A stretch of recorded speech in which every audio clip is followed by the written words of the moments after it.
안녕하세요. 황주영이라고 합니다. 제가 올해 이제 8월에 졸업을 했고요.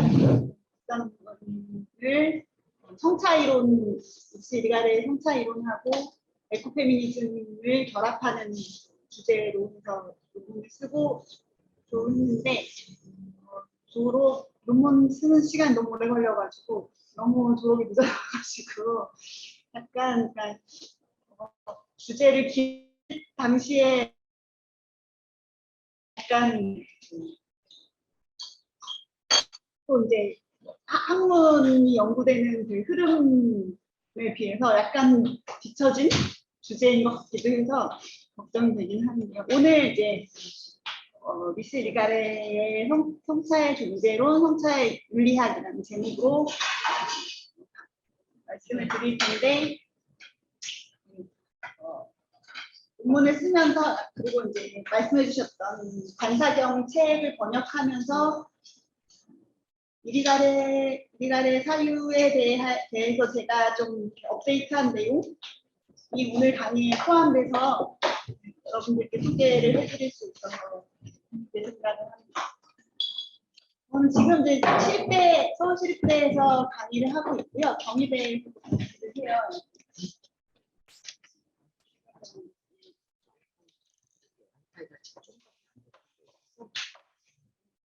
그리고 이제 강의를 본격적으로 시작한 지 얼마 안 돼가지고 그 상황에서 잠깐만요. 지금 이게 다시 됐습니다.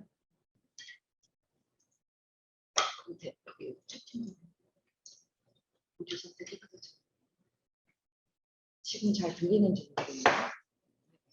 될 것 같아요. 정신이 없는 상태에서 강의를 준비해 와가지고 잘 말씀드릴 수 있을지 약간 걱정이거든요. 좀 긴장되기도 하고요.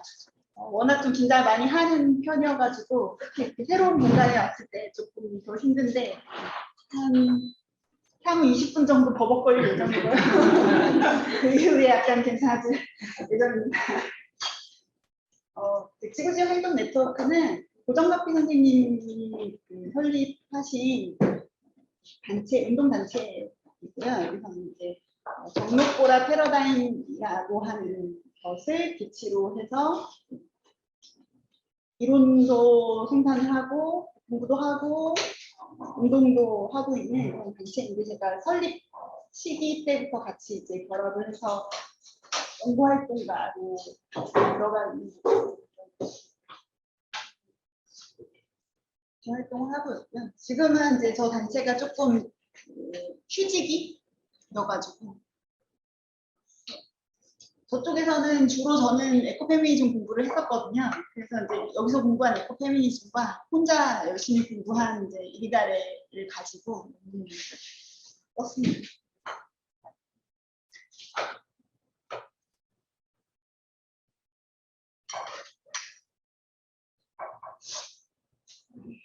계신 분들께서 이리가레에 대해서 좀 들어보신 적이 있으신지 잘 모르겠는데요. 미스 이리가레는 일단 벨기에 출신이고 프랑스에서 계속 어릴 때부터 공부를 했어요. 이 사람의 지적 배경 되게 다양한데 언어학도 했고 정신분석학, 임상도 했던 사람이기도 하고 이제 사실 개인사에 대해서 알려진 게 많이 없어서 어떤 자료에는 1930년생이라고 되어 있고 어디에는 32년생, 어디에는 34년생 이렇게 돼 있어서 출생 연도도 아마 부고가 날아오면 그때서야 출생 연도가 정확해지지 않을까 싶은데요. 아직 살아 계시고요. 최근 이제 이 사람이 이제 유명해지기 시작한 저서는 스페큘럼 74년도에 나온 스페큘럼부터 시작이고 2019년에 단독 저서로는 마지막 책이 나왔고 그리고 올해에 이제 본인이 에디터로 참여해서 다른 사람들이 성차이론에 관한 글들을 써서 모은 책이 이제 나올 예정인 것 같아요. 아직 출판이 됐는지 안 됐는지 확실하진 않은데. 그래서 하여간 매년 책이 나오고 있어요. 거의 매년. 그래서 전공자로서는 굉장히 힘들고요. 그만 은퇴하셨으면 좋겠다. 사실 이제 스페큘럼 쓰기 전에 치매 노인의 언어라고 하는 그 책을 썼어요. 맨 앞에 있는 그 책인데요. 그 책을 제가 아직 읽어보진 못했는데 원래 언어학을 하고 정신분석학을 했던 사람이기 때문에 그것을 배경으로 해서 치매 노인들의 그 언어 상실 문제에 대해서 연구를 하다가 처음으로 성차에 관한 아이디어를 얻게 됩니다. 언어 상실 문제이고 우리가 보통 언어가 그 언어를 공유하고 있는 사람들 사이에서 이제 보편적으로 사용되는 것이라고 믿기 때문에 어떤 정신적인 문제가 생겼을 때, 언어 상실의 문제가 생겼을 때 그 언어가 언어에 문제가 생기는 방식이 비슷할 거라고 가정을 하고 연구를 시작했는데 하다 보니까 이제 여성 치매 노인과 남성 치매 노인의 언어 상실 양상이 굉장히 다르더라라는 것을 발견하게 된 것이고, 그래서 그렇다면 왜 똑같은 언어를 사용하는데 이런 차이가 생길까에 대한 의문을 이때부터 갖기 시작하면서 성차에 대한 아이디어를 가지게 된 것 같아요. 그 이후에 철학 박사 학위를 받기 위해서 반사경이라고 하는 책을 쓰게 되고, 사실 이것도 약간 그 정보가 불분명한데요. 제가 사실 그 구글링하는 능력이 굉장히 없어가지고 제가 못 찾는 걸 수도 있는데, 박사 논문이 그래서 통과가 됐다는 사람이 있고 안 된 거다라는 얘기도 있더라고요. 그래서 근데 어쨌든 이 책이 논문이 통과가 됐든 안 됐든 간에 이 사람한테 가장 중요한 저작이고 이름을 널리 알리기 위한 저작인 것이죠. 그 이후에 나온 한국에 지금 번역되어 있는 하나이지 않은 같은 경우는 이 스페큘럼에 대한 자기 해설서라고 보시면 돼요. 그래서 스페큘럼과 관련해서 대담을 나눈 것이나 인터뷰하는 거, 어디서 강연한 거 이런 걸 모아가지고 출간한 책이고요. 사실 스페큘럼 읽으시기 전에 하나이지 않성을 먼저 읽으시면 훨씬 도움이 되실 거라고 생각합니다. 이리갈의 철학의 목표는 이 이제 성차윤리학이라는 책에 그 안에 같은 제목으로 성차윤리학이라는 글이 있는데 그 글의 첫 부분 문장에 이제 나오는데요. 이 사람은 성차라고 하는 것이 우리 시대에 있어서 가장 중요한 쟁점이라고 생각하고, 그리고 그것을 철저하게 탐구했을 때 우리 시대의 구원이 될 수 있는 문제라고 보고 있습니다. 그래서 하이데거가 각 시대마다 중요한 그 철학적 질문들이 있다라고 했던 것과 관련해서 생각을 해보면 이리가레한테는 지금 우리 시대에는 성차라는 문제가 우리가 겪고 있는 여러 가지 인간 사회에서 겪고 있는 여러 가지 문제들을 해결할 수 있는 가장 이제 중요한 쟁점이라고 보았던 것 같아요.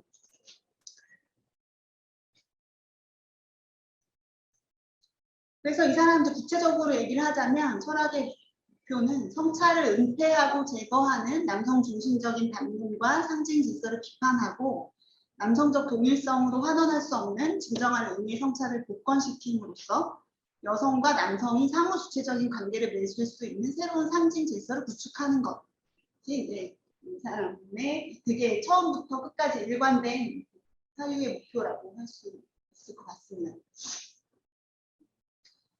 이 목표들이 각 한 3가지 정도 시기로 나누어서 탐구가 되고 있는데요. 본인이 이제 이렇게 3시기로 나누었는데 사실 이제 90년대 말 정도에 인터뷰한 것에서 본인이 이렇게 나누고 있거든요. 첫 번째 시기는 남성 철학 및 남성적 욕망과 사회 문화를 비판하는 시기. 이 시기에 이제 가장 대표적인 것이 스페큘럼이고 하나이지 않성, 그다음에 두 번째 시기는 여성적 주체성을 구축하기 위해서 여성적 주체가 무엇인지에 대해서 탐구하는 시기인데 이제 주로 80년대에 출간된 책들이 여기에 속하고요. 그리고 마지막으로 여성과 남성의 새로운 관계를 구축하는 것이 이제 3번째 시기에 속하는데 성차의 윤리학이라는 책이 이제 이 2번째 시기와 3번째 시기에 걸쳐 있는 책이고 3번째 시기를 여는 책이라고 할 수 있겠습니다. 근데 이제 이렇게 자기가 3시기로 나눈 것이 90년대 말이기 때문에 지금 다시 이제 보면 사실은 하나를 더 추가할 수 있을 것 같아요. 네 번째 단계를 추가할 수 있을 것 같은데 이후에 2000년대, 2010년대 그리고 지금까지 이제 가장 이 사람 많이 글 속에서 주제로 삼는 건 자연의 문제이거든요. 성차와 생태 위기의 문제, 자연의 문제에 대해서 그 두 가지를 연결시켜서 사유하는 것이 최근까지 나타나고 있다고 볼 수 있겠습니다.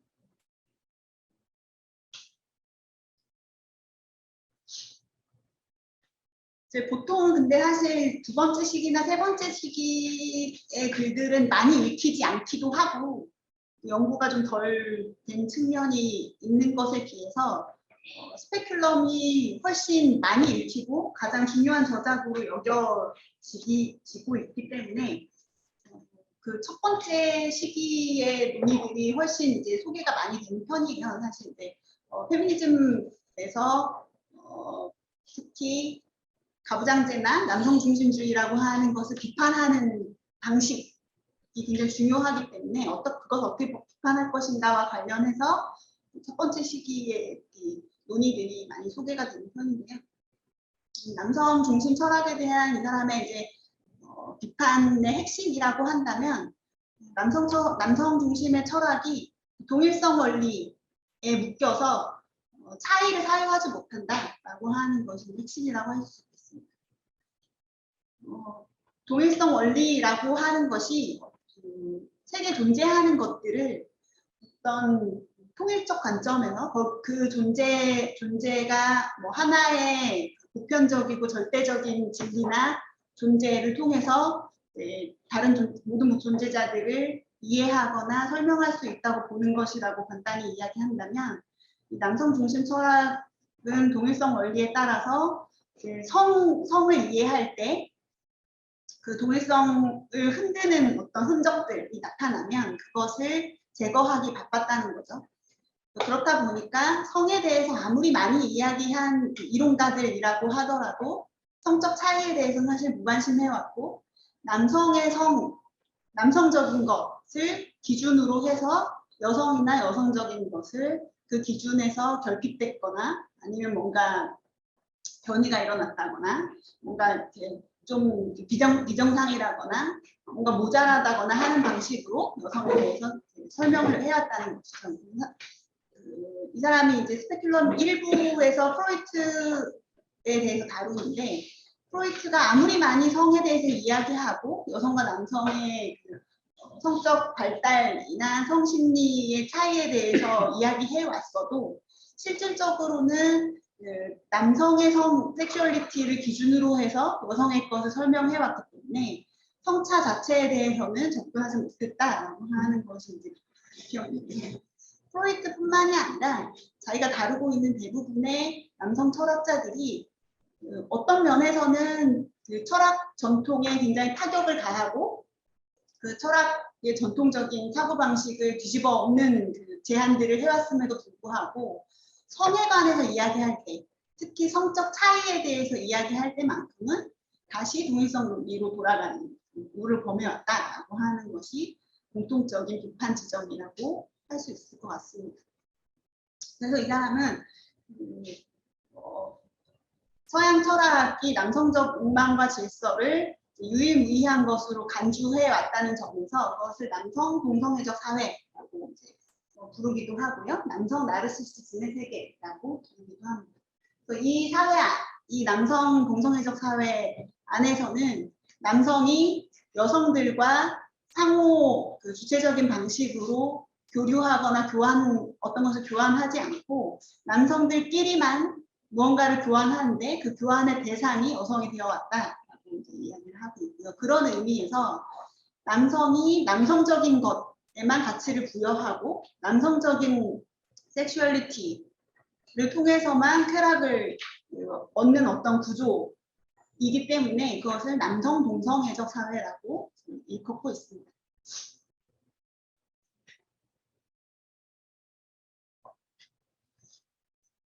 이 사람의 일가데의 독창성이라고 한다면 사실 이제 그 전통적인 남성 철학과도 대립하고 전통적인 페미니즘 이론과도 대립한다는 두 가지 점에서 이제 독특성이 나온다고 할 수 있을 것 같은데요.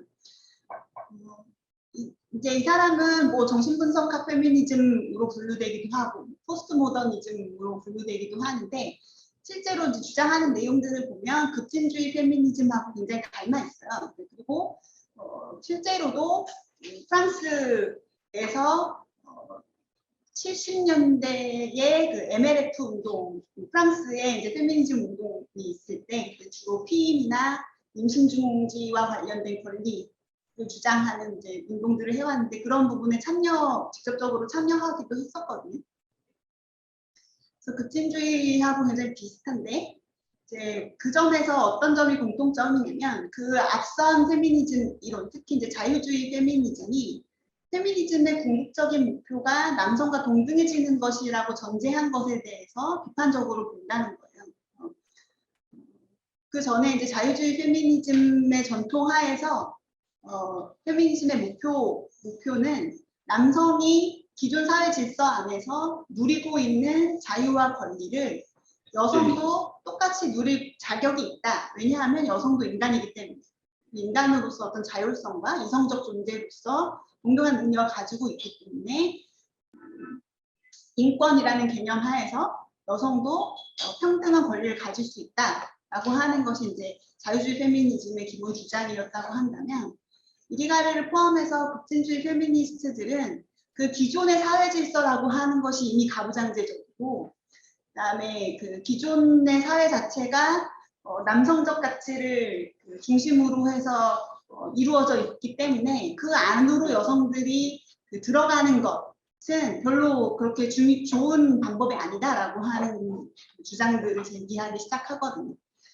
그래서 그와 비슷한 이제 관점에서 이리가레의 경우에도 남성과 동등해지는 것이 중요한 것이 아니라 여성이 지금 단순히 어떤 공적 영역에서 혹은 법적 제도적인 권리나 자유를 박탈당한 것이 문제가 아니라 그 권리나 자유의 내용이 남성적으로 구축되어 온 것 자체가 문제다. 그리고 그 남성적으로 구축된 것 외에 여성적인 것의 가치 혹은 여성적인 문화 혹은 여성의 언어 같은 것을 개발한 적이 우리가 한 번도 없다. 그래서 여성의 어떤 문화나 여성적인 언어라고 하는 것을 우리가 가졌을 때 사회가 어떻게 달라질 것인지에 대해서 상상해 볼 필요가 있다라고 하는 데서 이제 성찰이 출발한다고 볼 수 있고요. 그 점에서 이제 독창성이 있다고 볼 수 있겠습니다. 그래서 여성이 타자의 위치에서 벗어나서 남성과 동등한 주체가 되는 대신에 여성과 남성이 모두 각자 주체이자 서로에게 진정한 의미의 타자가 되는 것이 중요하다는 주장을 하는데요. 이것은 이제 보바르에 대한 어떤 비판과 함께 주장되는 내용이라고 할 수 있습니다. 이 사람 가끔 이제 사실 텍스트에서는 다른 페미니스트들의 이론 거의 잘 언급하지 않는데요. 보바르 얘기를 아주 가끔 해요. 인터뷰에서도 한다든지 두세 번 정도 언급하는 경우가 있는데요. 자기가 이제 그 논문 통과 문제 때문에 심사 받을 때 어려움이 있어서 도움을 구하고자 보바르한테 논문을 보내고 편지를 쓰고 했는데 이제 보바르가 답을 안 해줬다는 거죠. 거기에 대해서 굉장히 막 서운해하는 표현을 자주 하거든요. 근데 이제 이 사람이 그 보바르에 대해서 비판하는 점은 뭐냐면 보바르는 어쨌든 그 주인노예 변증법이라고 하는 틀 안에서 여성이 어떻게 주인이 될 것인가에 대한 이야기를 한 것이고 타자라는 위치가 그 주체성만큼 타자라는 위치가 굉장히 중요한 윤리적으로 중요한 위치 입장일 수 있다라는 것에 대해서 생각하지 못했다. 그래서 남성과 같은 주체가 되는 것에만 목표를 두었다는 것에 대해서 이제 고발을 하는데요. 이리가레의 경우에는 주체가 되는 것만큼 잘 타자가 되는 것도 굉장히 중요하다라고 이제 이야기를 하는 거죠. 여성과 남성이 모두 각자의 이제 성적 주체성을 통해서 그 주체가 된과 동시에 타자를 통해서 자기 한계를 극복하는 어떤 초월과 윤리 윤리적 주체가 될 수 있는 것에 대해서 이야기를 하는데요. 그것의 기본적인 토대가 이런 성차라고 보고 있습니다. 그리고 이런 것을 통해서 인류 문명 자체를 재구축하는 것이 가능하다고 보고 있고 그렇게 할 필요가 있다고 생각하는 사람들이라고 할 수 있겠습니다. 이제 구체적으로 성차의 존재론이 무엇인지 얘기를 해볼 텐데요. 제가 슬라이드가 지금 30개인데요. 제가 2시간을 쓸 수 있을까요? 1시간. 빠르게. 성차의 존재로는 사실 이제 한 3가지 정도 방식으로 이해를 해볼 수 있는데, 첫 번째는 본질주의 논쟁을 통해서 얘기를 좀 시작해 보려고 해요. 사실 페미니즘에서 본질주의 논쟁은 철학에서 본질주의를 다루는 거랑 조금 다를 수 있는데, 전통적인 철학에서는 본질이 있는 게 되게 좋은 거잖아요. 현대 철학에서는 다르지만. 근데 이제 페미니즘에서는 출발부터가 여성에게 혹은 남성에게 어떤 특정한 그 성적 본질이 있다라고 하는 것이 여성에 대한 차별과 억압의 근거가 되어 왔기 때문에 그 성적인 본질이 선천적으로 주어진다라고 하는 주장을 담고 있는 모든 종류의 그 이론이나 페미니즘 안에서도 그런 것을 이제 배제하려고 하는 노력들이 계속 있어 왔거든요. 페미니즘에서 단본질주의는 일종의 원칙 같은 거라고 할 수 있어요. 특히 그 중에서도 2가지 맥락이 있는데, 하나는 생물학적 결정론으로서의 본질주의인데, 이 생물학적 결정론은 이제 여성과 남성의 차이가 생물학적으로 주어진다라고 보는 것이고, 그렇게 함으로써 여성에 대한 차별과 억압이 혹은 이제 가부장제라고 하는 것이 이제 마치 당연하게 주어져 있는 것처럼 이제 정당화되어 왔었기 때문에 그것에 대해서 반대하는 방식으로 페미니즘에서는 이 생물학적 결정론이 이 가부장제나 여성의 억압을 탈정치화하거나 탈역사화하는 방식이라고 해서 이제 비판을 하고요. 2번째 맥락은 이제 여성이라고 하는 범주 안에 속하는 여성들이 굉장히 다양하고 경험적으로도 다양하고, 그다음에 그 정체성의 측면에서도 여성이란 정체성 외에도 뭐 계급적으로, 인종적으로, 성적 정체성적으로도 굉장히 서로 다른 위치에 있을 수 있는데, 보편 범주로서의 여성이라는 범주를 사용할 때 그 페미니즘이 결과적으로는 어떤 여성들만을, 특수한 여성들만을 대표하게 되고 나머지 여성들을 배제하게 되는 문제가 발생하기 때문에, 이제 여성이라면 누구나 가지고 있는 어떤 공통적인 특징이 있다라고 하는 주장에 대해서 굉장히 조심스러워하는 맥락이 있습니다. 이 2가지 맥락에서 페미니즘에서는 본질주의를 반대하는데, 문제는 우리가레가 주장한 성차 페미니즘이 본질주의로 읽히기 매우 쉽다는 점이에요. 그래서 처음에 이제 스페큘럼이 미국에서 80년대에 번역이 됐을 때 본질주의라는 비판을 굉장히 많이 받았고, 그것 때문에 그 80년대에서 90년대 초반까지 이리가레에 대한 연구나 이리가레 독해가 굉장히 소모적으로 이 본질주의 논쟁을 통해서 이루어져 왔거든요. 그래서 성차 개념에 대한 본질주의 논쟁은 첫 번째 반응은 이걸 생물학적 본질주의다라고 하는 반응이고, 어쨌든 기존의 페미니즘의 주류 논의는 사실 지금까지도 성차는 존재하지 않거나 존재한다고 해도 전혀 중요한 것이 아니다라고 하는 방향으로 이제 논의가 이루어져 왔는데, 반해서 이리가레 같은 경우는 성차가 존재하고 그것이 인간 주체성에 있어서 굉장히 중요하다라고 주장을 하기 때문에 본질주의처럼 보였고, 생물학적 본질주의처럼 보였고요.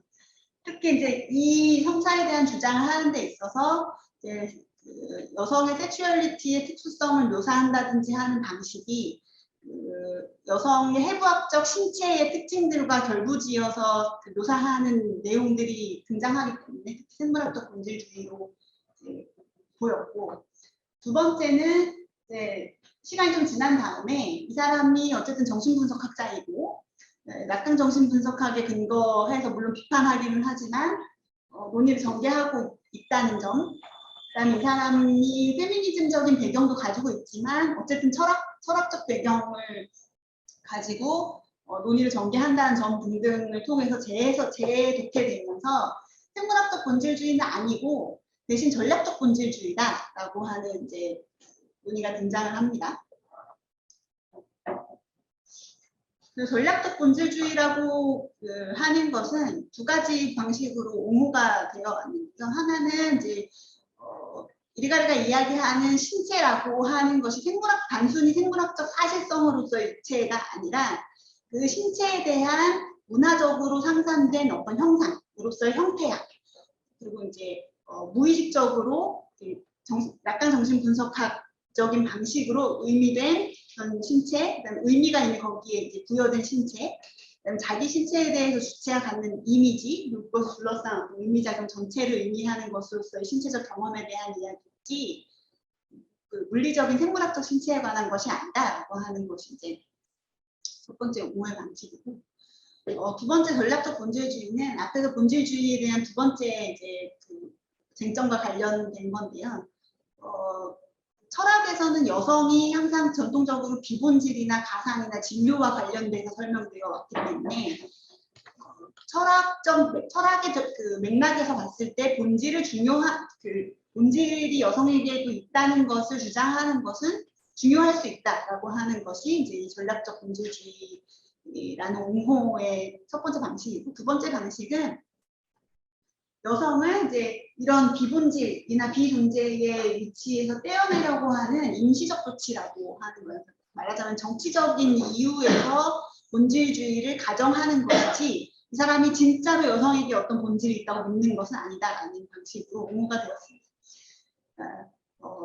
임시적으로 여성이 어떤 목소리를 내고 여성을 대표해서 페미니즘이 어떤 분석을 하고 어떤 주장하기 위해서는 어떤 공통성을 가정한 여성 범주를 사용할 수밖에 없고, 그것이 정치적으로 전략적으로 필요하기 때문에 이제 이런 방식을 취하는 거라는 이제 주장인데요. 이건 이제 스피박의 논의에서 가져온 주장이기도 한데요. 그런데 이제 더 시간이 지나면 이제 90년대에 되면 이것을 정치적 본질주의나 전략적 본질주의로 보기 어렵다는 주장이 나오기 시작합니다. 그 이유는 어쨌든 이리가레가 정치학적 차원에서만 논의하는 것이 아니라 형이상학이나 존재론의 차원에서 자기 주장을 펼치고 있고, 그 다음에 곳곳에서 성찬 실제하는 것이고, 그 다음에 자연에도 성차가 있고, 뭐 이제 이런 얘기를 줄곧 하거든요. 그렇기 때문에 그것이 단순히 정치적인 전략적 차원에서 성차를 주장하는 것이라고 보기 어렵고 실제론적 주장이라고 봐야 된다라고 하는 입장들이 나오기 시작하고요. 특히 이제 앨리슨 스톤이라고 하는 사람이 이리가레 본질주의 맞고 실제론적 본질주의인데 페미니즘에서 그동안 본질주의를 너무 이렇게 절대로 어겨서는 안 되는 어떤 원칙처럼 여겨오면서 본질주의적인 주장을 할 때 얻게 되는 어떤 긍정적인 지점들에 대해서 보지 못했다라고 얘기하면서 실제론적 본질주의가 맞는데 이거 괜찮은 거다라는 방식으로 이제 재해석을 합니다. 저의 경우에는 실제로는 맞는 것 같은데 본질주의까지라고 읽는 건 좀 어렵겠다라는 생각을 하고 있어요. 그 이유는 이 사람이 육체나 자연에 대해서 갖고 있는 개념이 그 자연이나 육체가 본질적으로 주어져서 고정되어 있는 것으로 생각하지 않고 끊임없이 변화하고 창조하는 것으로 이해하기 때문에 본질주의라고 이제 강하게 보기는 어렵겠다라고 생각이 드는데요.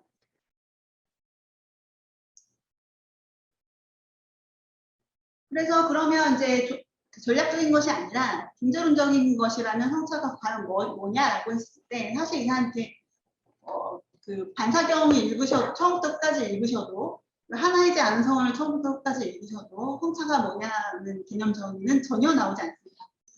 그래서 이것을 이해하는 건 굉장히 쉽지 않은데요. 좀 이제 나중에 가면 이제 인터뷰나 아니면 후기에 쓴 글들에서 몇 군데에서 이제 정의를 좀 해요. 두 가지 정도로 그 정의를 요약해 볼 수 있는데요. 첫 번째는 성차는 존재론적 차이다라고 하는 것이고, 두 번째는 관계적 정체성의 차이다라고 하는 것입니다. 존재론적 차이라는 말을 이해하는 데는 여러 가지 이제 방법이 있는데 가장 많이 사용되는 것은 하이데거의 존재론적 차이라는 그 개념을 통해서 접근하는 방식이 있어요. 근데 그것과 아주 꼭 맞지는 않는데 유사한 측면이 있습니다. 본인이 하이데거 연구를 많이 하기도 하고요. 이 말을 이해하는 데 좀 도움이 되는 것은 젠더 개념하고 비교를 하는 거예요.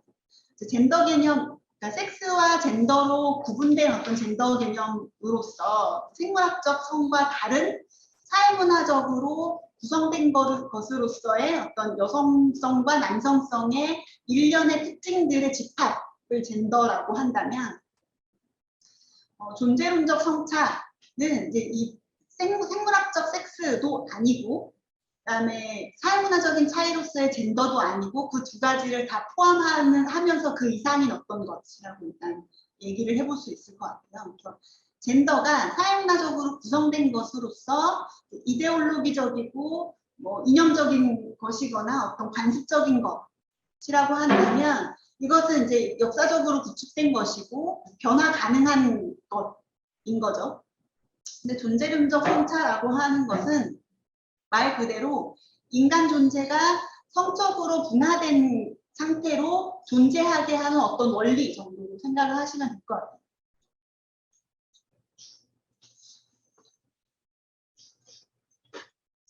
그래서 이 성차 개념을 이해하기 위해서는 사고 전환이 필요한데 일단은 자연과 문화를 구분하는 우리의 습관을 좀 버려야 되고 물론 언어적으로 이렇게 구성이 되어 있기 때문에 쉽지는 않지만 그 부분을 버려야 되고 페미니즘의 맥락에서 섹스 젠더를 이분법적으로 구분하는 습관도 버려야 됩니다. 성차라는 것은 섹스의 차이도 아니고 젠더의 차이도 아닙니다.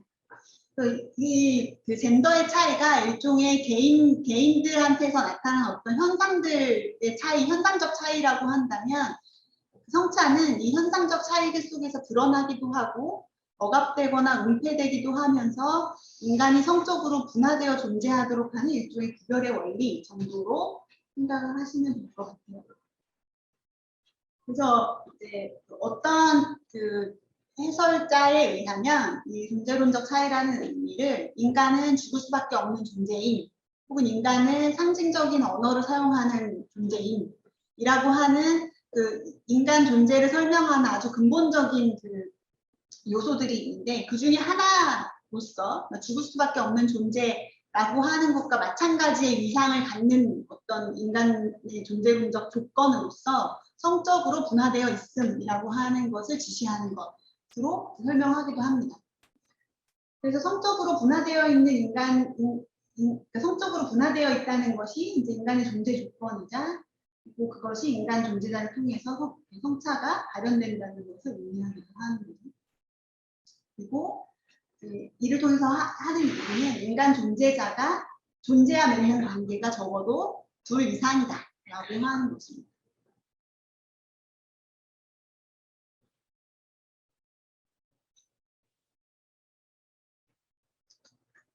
관계적 정체성의 차이로서의 성차의 개념은 이거보다 훨씬 뒤에 정의가 되는데요. 후기에 이제 하는데 앞에서 이제 성차라는 것이 인간 존재자가 존재와 맺는 관계와 관련되고 그것이 성적으로 분화되어 있기 때문에 그 관계가 적어도 2개 이상이다라고 했는데요. 이 존재라고 하는 것이 이제 가령 하이데거한테서는 그것이 로고스적인 것이라고 한다면 정신적인 것이라고 한다면 일간한테 있어서는 존재는 육체적인 것과 굉장히 밀접하게 관련이 돼요. 그래서 이 사람한테는 존재의 의미가 사실은 이제 존재의 기원 내지는 근원 혹은 이제 시작이라고 할 수 있는데 꼬몽스몽이라고 이라는 단어를 쓰기도 하고 오리진이라는 이제 단어를 쓰기도 하는데요. 그래서 인간 존재가 어디에서 시작되었느냐, 인간 존재의 근원이 뭐냐, 기원이 뭐냐라고 철학자들이 질문을 했을 때 대개 철학자들은 그 근원을 정신적인 것에서 찾았고 초월적인 것에서 찾으려고 했는데 리간의 경우에는 그 질문에 가장 쉽고 가장 적합한 대답은 어머니의 육체라고 이야기를 합니다. 그래서 인간은 누구나 어머니의 유체에서 태어난다. 즉 여성적 유체에서 태어난다. 거기서부터 시작된다. 근데 남성적 철학은 그 인간 기원의 물질적 근원에 대해서 탐구하지 않았다라고 하는 것이 이제 비판 지점이기도 하고요. 그래서 이제 인간의 기원에 대해서 이야기할 때 이리가레는 이 어머니의 유체가 그 기원이라고 보고 이 어머니의 유체와의 관계 속에서 각 성의 유체가 처해 있는 어떤 상황에 따른 경험의 차이, 즉 성차화된 유체들이 체험하고 있는 관계의 차이가 성차라고 이야기를 합니다. 성차는 우리의 근원, 인간 존재자들 각자의 기원과 우리 자신의 관계에 관련된 것이라고 할 수 있습니다. 그런 의미에서 존재론적인 것이기도 한 거죠. 이리가레한테 성차는 육체적인 근원과 관련되고 그 육체적 근원이라는 것은 바로 어머니의 유체입니다. 이렇게 보면 존재론적인 성차라고 하는 것은 두 가지 차원을 갖게 되는데, 하나는 각 개인이 자기가 속한 성과의 관계를 의미하는 것이고, 또 하나는 시원으로서의 어머니와의 관계를 의미하는 것이기도 합니다.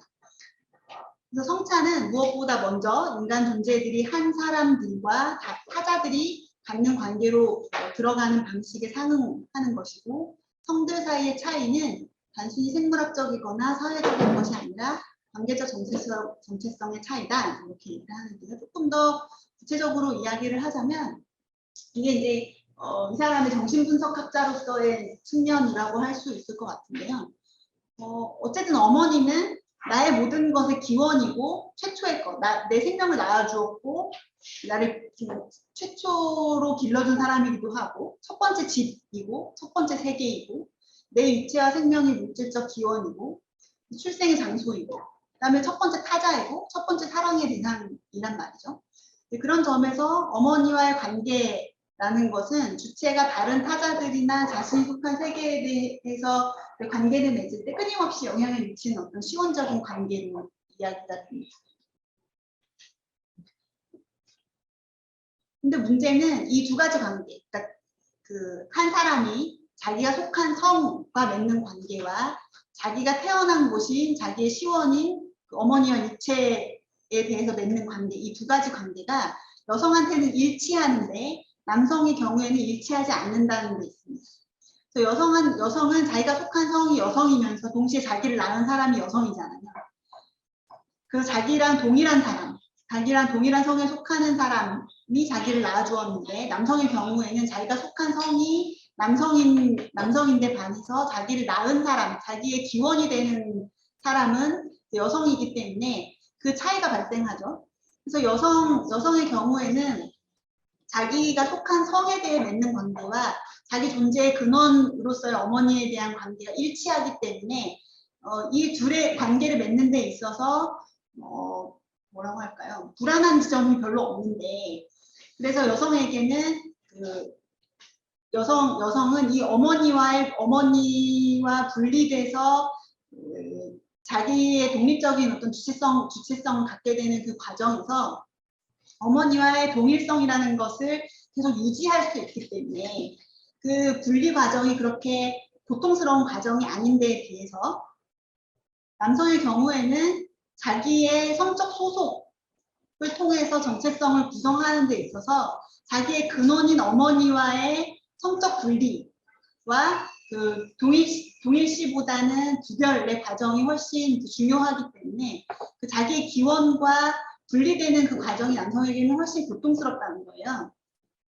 그래서 그 고통의 방식이 어떤 식으로 나타나냐면 남성의 경우에는 이제 어머니와 자기를 적대적으로 구별함으로써, 그래서 어머니에게서 자기가 받은 것이 없고 그다음에 어머니가 대표하고 있는 유체나 자연을 비하함으로써 자기가 그 구성하게 된 남성으로서의 정체성을 강화하게 된다고 이야기를 합니다. 사실 이건 이제 이리가레만 하는 이야기는 아니고 여러 이제 정신분석학적인 것을 토대로 삼는 페미니스트들이 많이 이야기하는 것이기도 하고 대상관계 이론 같은 것을 근거로 해서 주장하기도 하는데요.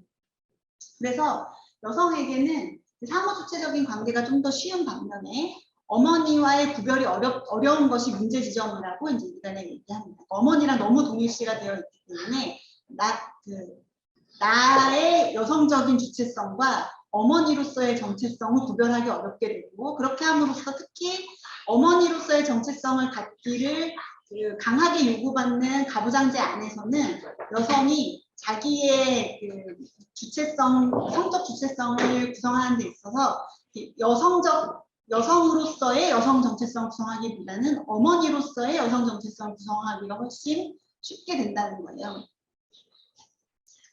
남성의 경우에는 어머니에 대한 적대적인 구별 속에서 육체와 타자, 자연에 대한 대립적 관계를 추구하게 되고, 그래서 살아있는 자기와 동등한 타자에 대한 관계를 추구하는 경향보다는 자기가 생산한 죽은 사물들에 대한 관계에 더 집착하게 되는 경향을 갖게 된다고 이야기를 합니다.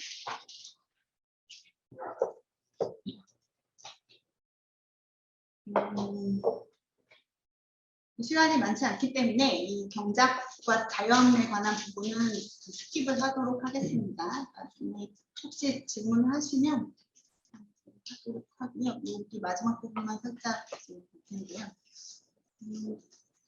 이르가레한테서 이제 성차는 굉장히 자연적인 것이면 동시에 이제 문화적인 것인데요. 이르가레는 성차가 모든 차이들 중에 유일하게 자연과 문화 모두에 기입되어 있는 존재론적 차이라고 이야기를 합니다. 다른 차이들, 뭐 계급적 차이, 인종적 차이, 성적 정체성의 차이, 성적 지향에 관한 차이, 이런 것들은 문화적으로 발생하는 차이들이라고 이야기를 해요. 그런데 반해서 성차의 경우에는 자연에 이미 이제 기입되어 있는 차이이고, 그걸 통해서 그 자연에 이미 기입되어 있는 그 차이로 인해서 이제 타자와 주체의 관계가 성립되고, 그것이 바로 이제 문화의 발생과 윤리적 관계의 토대가 된다고 이야기를 하거든요. 이 사람은 차이가 타자와 관계 맺게 하는 동력이라고 보는 것 같아요. 그래서 구체적으로 설명하지는 않지만, 어쨌든 이 사람은 이제 동일성의 원리 안에서, 혹은 이제 동일성을 전제한 관계 안에서는 주체와 타자의 관계가 이루어지지 못한다고 보는데요. 주체와 타자의 관계가 이루어지기 위해서는 차이가 중요한데, 그 차이 중에서 가장 핵심적인 것이 이제 성차라고 보는 것이죠. 초월, 생성, 되기, 그다음에 타자를 향한 끌림과 욕망을 일으키는 가장 근본적인 차이가 성차라고 보는 것입니다. 성차는 동일성을 깨뜨리는 윤리와 상호적 관계의 토대가 된다고 할 수 있는데요. 말하자면 이 사람한테 윤리라고 하는 것은 차이를 가진 타자와의 상호 주체적인 관계를 잘 맺는 것, 그리고 그걸 통해서 주체가 끊임없이 자기를 갱신하는 것, 그래서 되기를 수행하는 것이 이 사람한테는 윤리라고 할 수 있는데요. 그러면 그 되기를 수행할 때 끊임없이 주체가 자기 동일성을 깨뜨리려고 할 때 그 자기 동일성을 깨뜨리게 해줄 수 있는 것은 타자밖에 없다는 거거든요. 차이를 가진 타자. 근데 그랬을 때 아주 결정적인 차이, 그다음에 자연에도 존재하는 차이, 그리고 존재론적인 차이는 성차가 가장 기본적인 것이라고 보는 거죠. 그래서 그런 점에서 성차가 윤리와 상호적 관계의 토대가 된다고 보고 있어요. 이걸 바탕으로 해서 성차의 윤리학에 대한 이야기를 해볼 텐데요.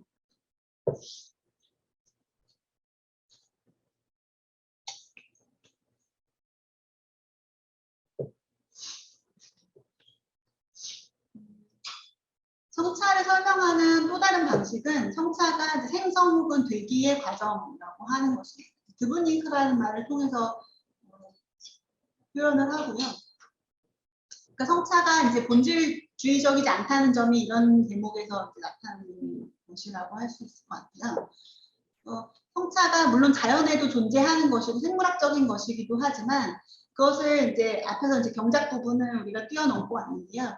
성차가 그냥 자연적으로 당연한 방식으로 발현되는 것이 아니라, 그 성차는 어떤 일종의 이제 재료 같은 것으로 삼아서 끊임없이 우리가 그거를 컬티베이트 해야 된다고 이야기하거든요.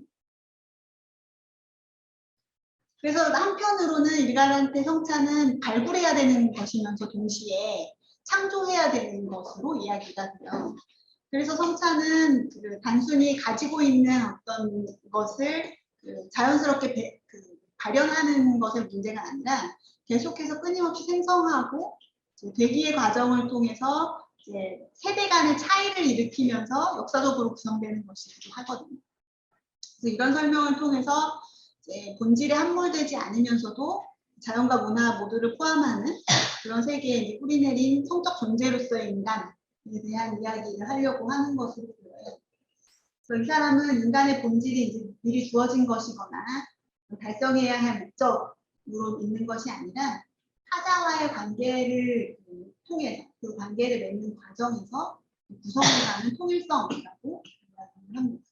그리고 이 과정, 이 타자와의 관계를 맺는 이 과정이 바로 이제 윤리라고 할 수 있을 텐데요.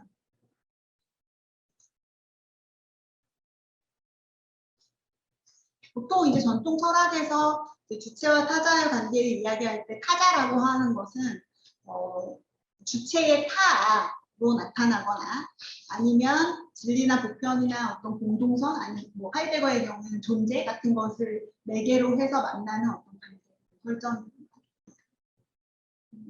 가령 이제 레비나스 같은 경우가 하이데거를 비판하면서 이제 이런 이야기를 했던 건데요. 그러니까 하이데거가 현존재 개념을 통해서 인간이 실존적으로 타자와 함께 공존할 수밖에 없고 다른 사람들과 함께 살아가는 존재라고 설명을 했지만 궁극적으로 인간 존재가 본래성을 가지는 측면은 이 타자와의 관계를 통해서가 아니라 자기 존재와의 관계를 통해서 본래성을 획득하게 된다고 볼 수 있는데요.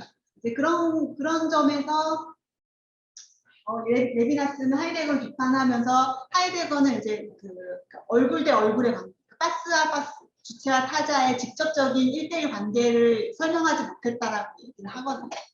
근데 그것과 유사하게 이리갈에도 기존의 남성 철학자들이 주체와 타자의 1대1 관계, 직접적인 관계를 설명하는 대신에 어떤 진리나 보편, 공동선과 같은 제3의 것을 놓고 그것을 각 개인이 그 진리나 보편에 맺는 관계를 통해서 그 관계를 경유해서만 타자들과 만나는 것으로 설정됩니다. 어떤 공동의 사회를 구성해서 그 사회를 통해서만 타자와 만나는 것으로 설정되어 있는 것을 그 다음에 주인노의 변증법으로 투쟁하는 관계로 설정되어 있는 주체와 타자 관계를 비판을 합니다.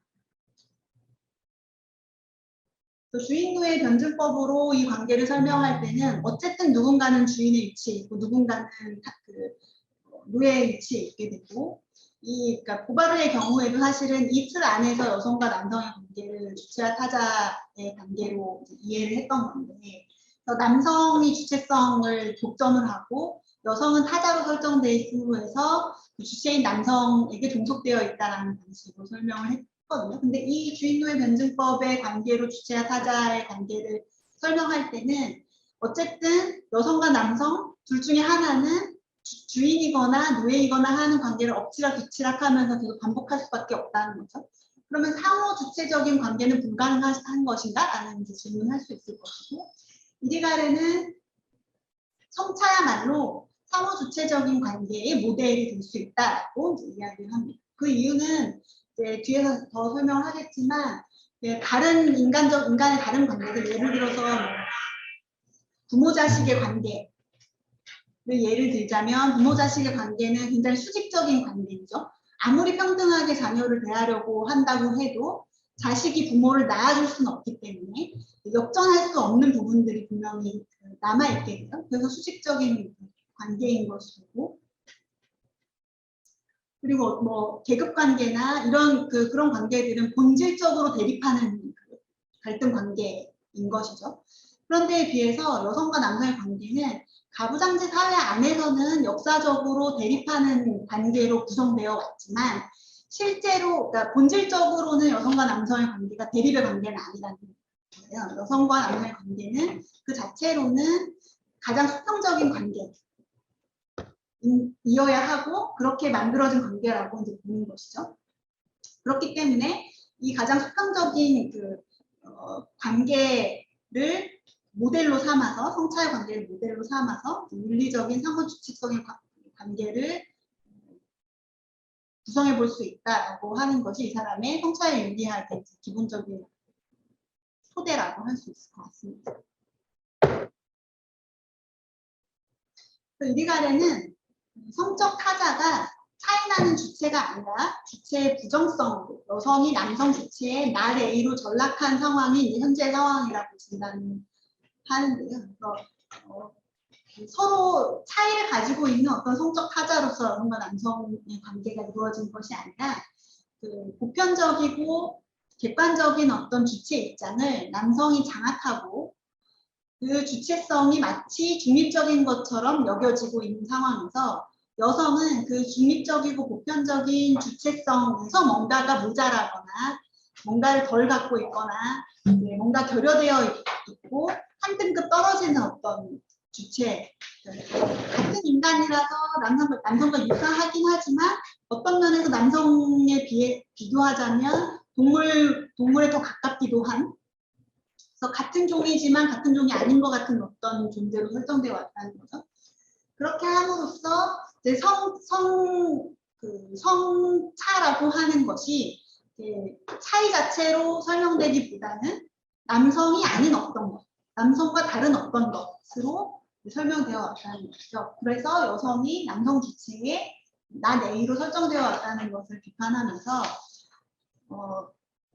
이 철학의 동일성 논리가 차이를 가진 주체들 간의 어떤 상호적 관계를 차단하고 있다는 것을 비판을 합니다.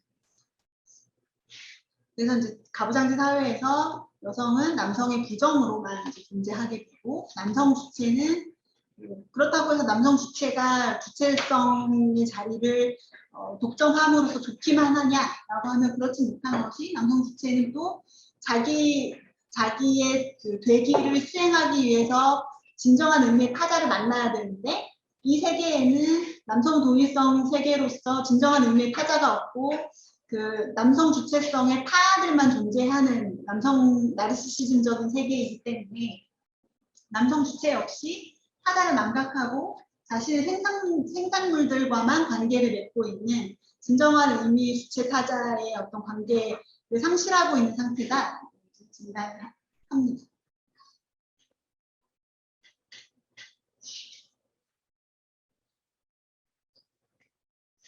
그래서 이제 이리가르는 A와 not A의 관계로서가 아니라 성적 주체와 타자의 관계는 A와 B가 인간 종이라고 하는 하나의 어떤 통일성을 이루어가는 인간의 두 급이라고 이제 이야기하기도 하는데요.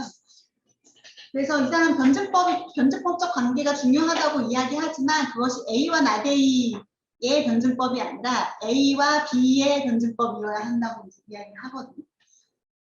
그런 의미에서 성적 타자는 타자의 전형이에요.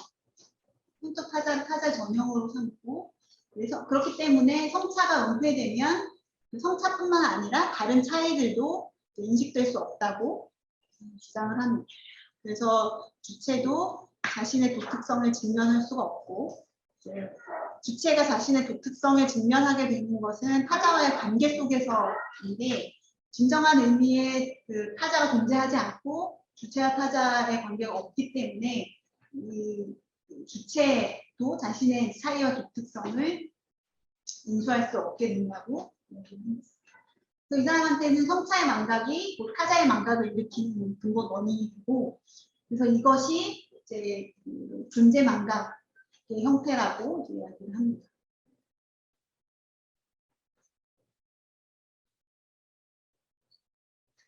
그럼 어떻게 해야 될까라고 했을 때 이리가르는 수평적 초월이라는 걸 얘기하는데요. 둘의 관계에서의 사랑과 초월을 가능하게 하는 것이 성차의 윤리학을 위해서 필요한 거라고 이야기합니다. 이제 왜 하필이면 둘이고 왜 하필이면 초월이고 사랑인가에 대해서 이야기를 하고 마무리를 하려고 하는데요. 그래서 사실 이제 수평적 초월이라는 건 다른 말로 하면 타자와의 만남을 통한 초월이라고 할 수가 있고, 그것의 특징은 나의 세계의 동일성을 타자의 만남을 통해서 이제 그 동일성이 뒤흔들어지는 경험을 하는 것이 첫 번째 의미이고요. 두 번째는 끝없는 그 계기와 생성의 운동이 바로 이 사람한테는 초월을 의미하는 것인데 그 나의 동일성을 깨뜨리는 그 이종성, 이질성의 어떤 그 징후로서의 성적 타자와의 만남이 바로 이 대기와 생성의 운동을 가능하게 한다는 것이고요. 그리고 가장 그 근원적인 차이인 성차가 바로 이런 의미에서 윤리적 관계의 토대라고 하는 것이 수평적 초월이 의미하는 것이라고 할 수 있습니다. 이 사람한테 결국에는 이 초월이라고 하는 것이 이제 윤리인 것이고요.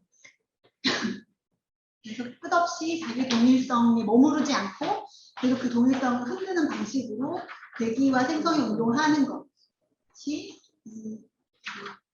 윤리적 관계 맺기의 기본이고 가장 중요한 성격이라고 할 수 있겠습니다.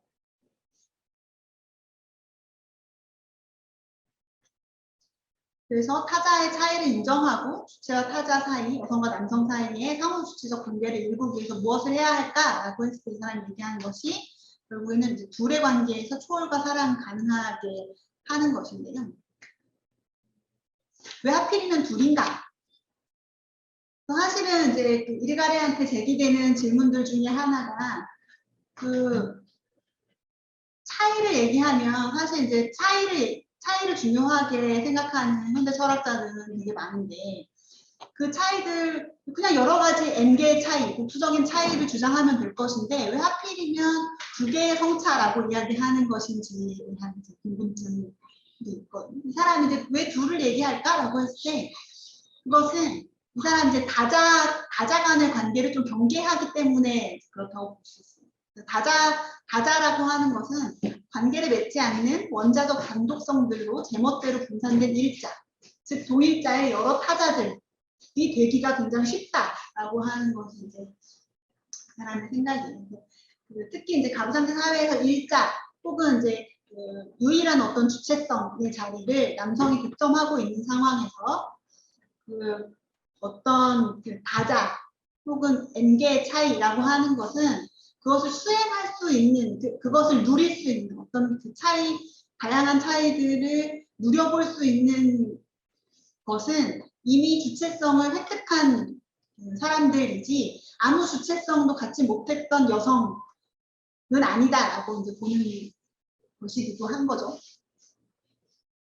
그리고 이제 또 한 가지 이 얘기를 하면서 하는 얘기는 이제 언어와 관련이 되는데요. 가령 이제 그 다대다의 관계나 일대다의 관계에서의 언어는 그러니까 규범적인 언어, 이미 이제 코드화된 의미를 가진 언어들을 사용해서 소통할 수밖에 없는 것에 비해서 둘의 관계라고 하는 것은 이미 사회에서 공통적으로 사용하는 의미, 굳어진 의미들이 부여된 언어 질서에서 좀 벗어나서 새로운 의미가 부여된 어떻게 보면 시적 언어 같은 걸 사용함으로써 의사소통하는 실험들을 해볼 수 있기 때문에 둘의 관계를 중요하게 생각한다고 이야기하는 대목들인데 그 얘기는 이제 번역되어 있는 책 사랑의 길이라고 하는 책에 많이 논의가 되고 있습니다.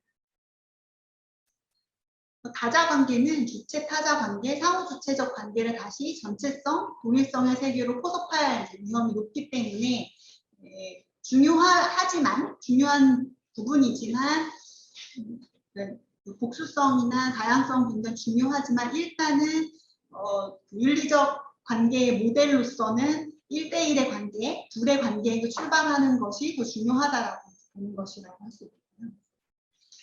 그랬을 때 그 1대1의 관계, 둘의 관계의 모델은 성차의 모델이 되겠습니다. 성차가 관계 속에서의 초월과 생성, 사랑의 모델로 삼아지고 있는 것이라고 할 수 있겠습니다. 그럼 왜 초월인가라고 했을 때 이제 왜라고 하기보다는 이 사람의 이제 초월의 의미를 살펴보는 것이라고 할 수 있는데요. 전통적인 의미에서의 보통 초월의 의미는 진리나 보편이나 신을 향해 가는 어떤 수직적 초월이거나 혹은 이제 인간이 가지고 있는 육체적 한계나 필연성을 극복하는 어떤 초월이죠. 인간이 가지고 있는 어떤 그 한계를 극복해서 이제 넘어가는 것, 이런 거는 보통 초월이라고 하고, 그 수직적인 것으로 설정되어 있는데요. 그에 비해서 일간의 초월은 수평적인 것이라고 이야기를 해요. 그래서 저기 멀리 이 세계가 아니라 그 피안의 세계로 넘어가는 어떤 초월이 아니라 굉장히 내재적인 초월이고, 그리고 자기가 가진 것을 단순히 극복하는 게 아니라 자기의 한계를 오히려 분명히 하는 과정으로서의 초월이라고 할 수도 있습니다. 그래서 말하자면 내가 속해 있는 세계, 내가 그 세계에 대해서 알고 있는 거, 경험한 거, 이런 것은 이 세계에 대해서 굉장히 일부분일 뿐이다. 그리고 내가 경험한 것, 내가 알고 있는 것과 타자가 경험하고 알고 있는 것은 굉장히 다르다라는 것을 인정하고 받아들이는 가운데 타자와 만남을 통해서 자기의 인식이나 알미나 경험을 확장하는 경험이 초월이라고 할 수 있겠죠. 그래서 여기서 이제 중요한 거는 그 자기의 한계를 넘어가는 것도 중요하지만, 그렇게 해서 이제 되기를 수행하는 것도 중요하지만, 자기가 무한히 초월할 수는 없다는 것을 인정하는 것도 굉장히 중요합니다. 왜냐하면 이 사람한테 있어서는 존재는 기본적으로 성차화되어 있기 때문에 육체적으로 성차화되어 있는 상황에서 내가 다른 육체를 마음대로 원하는 대로 입을 수 없는 그런 조건에서, 성차화된 조건에서 내가 육체적 한계 속에서 성차화된 방식으로 세계를 경험하고 이해한다고 했을 때 이 한계를 내가 원하는 방식으로, 내가 원한다고 해서 뛰어넘거나 다른 성의 경험을 내가 원하는 방식으로 마음대로 아무 때나 인수할 수 있는 것은 아니기 때문에 그 한계를 인정하는 것이 되게 중요해지는 것이죠. 그래서 이 사람한테는 성차가 바로 이 초월의 출발점이라고 할 수 있겠습니다. 성차가 가장 근본적인 차이로 이야기되기 때문에 성차가 초월의 출발점인 것이죠.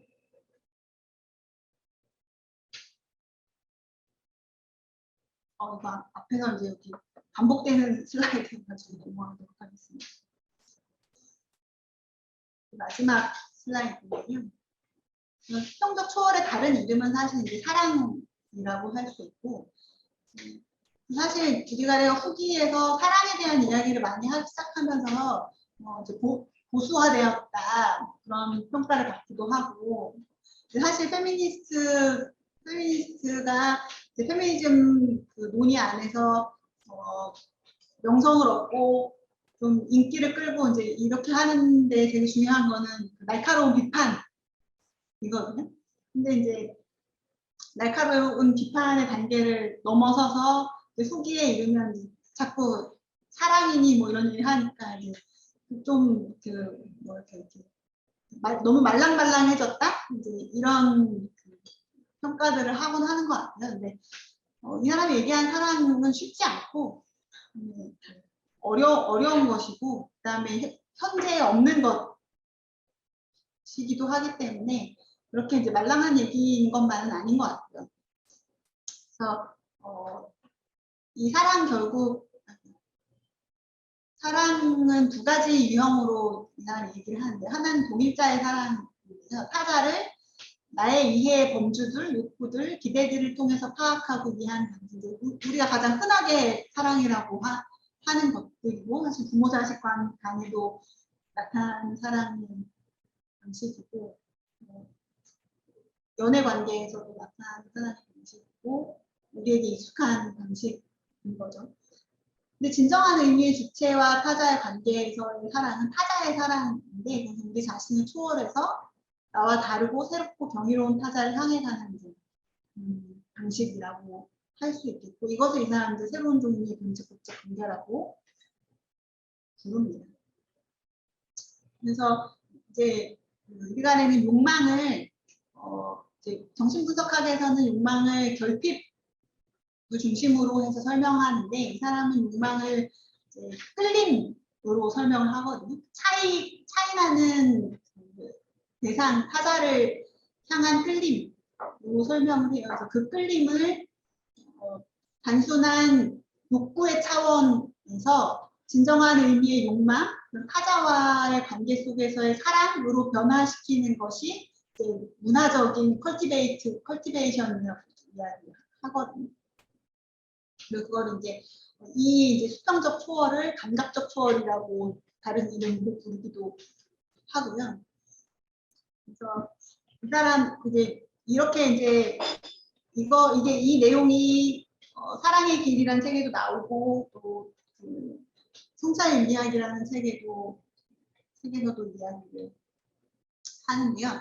이 주장에 대해서 가장 많이 제기되는 이제 문제가 사실은 처음에 초반에는 이리가레한테 제일 많이 제기됐던 문제 앞에서 본 것처럼 본질주의 문제였다면 후기로 가면 제일 많이 이제 제기되는 문제가 이성의 중심주의라고 하는 거예요.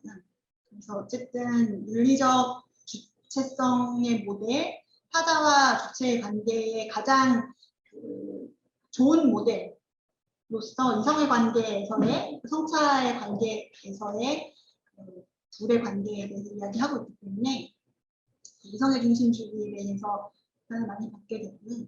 일정 부분은 해명할 수 있지만 궁극적으로는 해명하기 어려운 부분이라고 생각하지만 실제로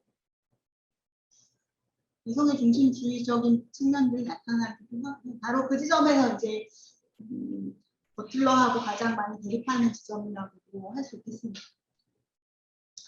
그래서 어쨌든 이리가레는 어떤 부분에서는 좀 낡은 이야기처럼 들릴 수도 있고 특히 페미니즘은 굉장히 전환이 빠른 이론이에요.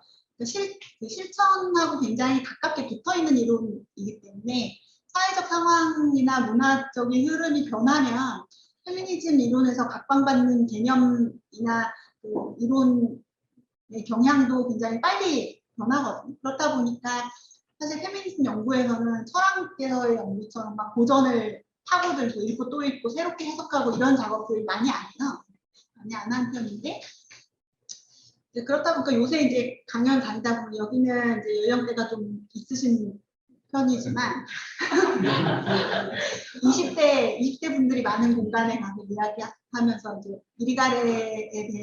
이리가레 이름 들어본 적 있냐라고 이제 물어보면 대부분은 버틀러의 책에서 비판받는 지점에서 이리가레 들어봤다라고 이야기를 하거든요. 사실은 이미 지금 20대, 30대들한테는 되게 낡은 이론처럼 치부되기도 하는데요. 그럼에도 불구하고 이리가레 이론이 현재적인 의미를 갖는다면 첫 번째는 어쨌든 이 사람만큼 여성과 남성의 관계를 어떻게 새롭게 재구성할 건지에 대해서 많이 이야기하는 페미니스트 별로 없어요. 대부분은 비판적 분석이나 어떤 비판적 진단을 많이 이야기하고 그다음에 현실적인 대안에 대해서 이야기할 때는 이제 법적이거나 정치적인 제도들을 어떻게 손볼 것인지, 여성이 어떻게 더 주체가 될 것인지에 대한 것에 초점을 많이 맞추는 편인데 이 사람은 어쨌든 여성과 남성의 관계가 처음부터 대립적인 것이 아니라 그것을 협력적인 관계라고 하든 어떤 관계라고 부르든 간에 어쨌든 주체와 타자로서 그다음에 사랑의 관계로서 어떻게 이 관계를 설정할 것인지에 대해서 이 사람만큼 많이 이야기하는 경우가 별로 없기 때문에 여성과 남성 사이의 대립이나 갈등이 첨예하게 될수록 이 사람의 논의가 도움이 되는 부분이 있을 것이다 라는 생각을 하고 두 번째 의미는 우리가 아까 이제 스킵하고 넘어갔지만 처음에 이제 말씀드린 것처럼 노년에 하는 작업들이 자연의 문제와 많이 연관이 되는데 자연의 문제와 성의 문제를 같이 이야기하고 있기 때문에 특히 페미니즘 안에서 에코페미니즘의 연구라든지 페미니스트들 중에 젠더 문제와 생태주의 문제를 같이 보고 싶어 하는 틀에서 철학적인 토대를 제공해 줄 수 있는 그런 측면이 있다는 점은 유의미하다고 할 수 있을 것 같습니다. 대충 시간을 정말 딱 정말 고맙네요. 네, 그러면 이제 학생께 박수 부탁드립니다.